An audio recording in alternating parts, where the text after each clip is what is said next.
Baissez-vous.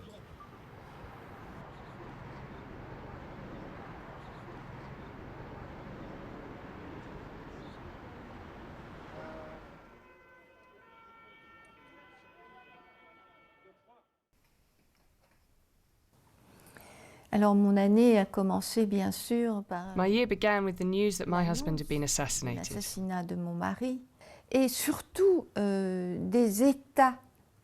Above all, I was in a state of devastation, stupor, a state of denial which continued after I shut myself off from the world. Then I started to get angry. La colère est montée. Et c'est à ce moment-là que je me suis posé la question qui me paraît essentielle. And I asked myself the question that seemed the most important. How could such an attack, a massacre, have happened in the offices of a satirical magazine that had been considered sensitive or at risk for a number of years? Satirique, considéré comme sensible depuis des années. Donc la question c'était pourquoi Charlie Hebdo n'était pas surveillé? Why wasn't Charlie Hebdo under surveillance? Why didn't the police arrive before the massacre took place?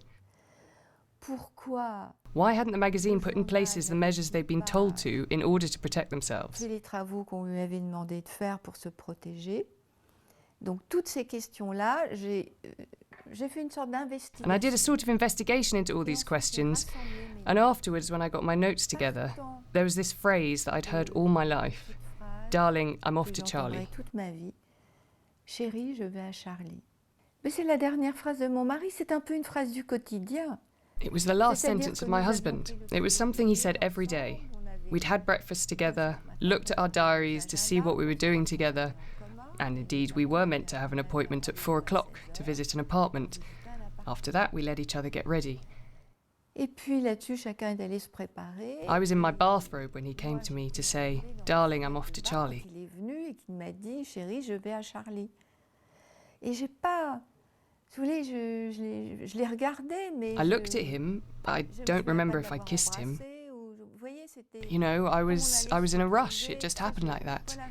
And that sentence, Darling, I'm off to Charlie, they were my husband's last words to me. Et ce chérie, je vais à Charlie, ce sont les dernières paroles d'amour de mon mari, en fait. Qu'est-ce qu'elle m'évoque? Mais elle m'évoque tout mon mari. Elle m'évoque l'amour. What do they remind me of? They remind me of everything about my husband. Love, beauty, generosity. They remind me of my husband who dedicated 50 years of his life to Charlie Hebdo. They remind me of everything about my tout mon husband. mari. Lorsque je rentre chez moi, j'étais donc dans un taxi I was in a taxi when I learnt about the attack, and when I was returning home, I had this taxi driver who was very kind, and he was in tears when he left me, and through his tears, I saw the death of my husband. And when I got home, I felt like a ball of fire was inside me. It was extremely physical, and I was shaken up, and I understood then that something had ended, a part of my life had ended. J'ai compris que quelque chose se terminait. Une partie de ma vie prenait fin.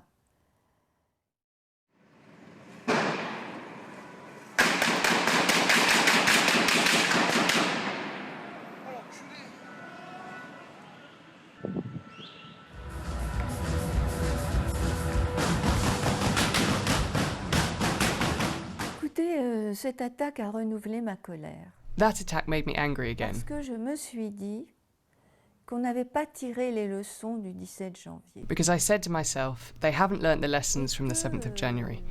The place, which was considered a soft target, I'm talking about the Bataclan, wasn't protected.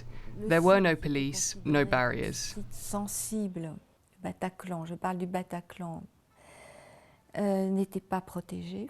Il n'y avait pas de fourgonnette de police. And the attack left 130 people dead before the police had arrived. L'attentat a eu lieu, 130 morts tout de même, avant que la police n'arrive. Il faudrait en fait anticiper pour que l'attentat n'ait pas lieu, ou du moins surveiller. Donc, they should have anticipated that an attack could take place and at least put it under surveillance, and then organise themselves so that when an attack happened, there wouldn't be any panic, And also to understand that you shouldn't abandon mourning relatives to look for their children, their husbands, or their brothers. Pas comme ça à eux-mêmes à chercher un enfant, un mari, un frère. That made me angry again. Donc, la colère. Ben, malheureusement, il faut vivre uniquement avec des souvenirs. Unfortunately, I have to live with the memories, to live with photos in a frame. It's what I always used to say to my husband. When my mother died, I told him, you become nothing more than a photo in a frame. It's what happens.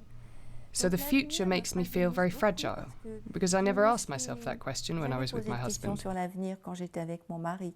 Parce que déjà, vous savez, quand on a vécu 47 ans, j'avais 21 ans. Because, we'd lived together more than 47 years. I met him when I was 21, so I've always lived with my husband. So how will I live now without him looking at me, without the conversations we had, without his advice? He was older than me. And it's that that's difficult.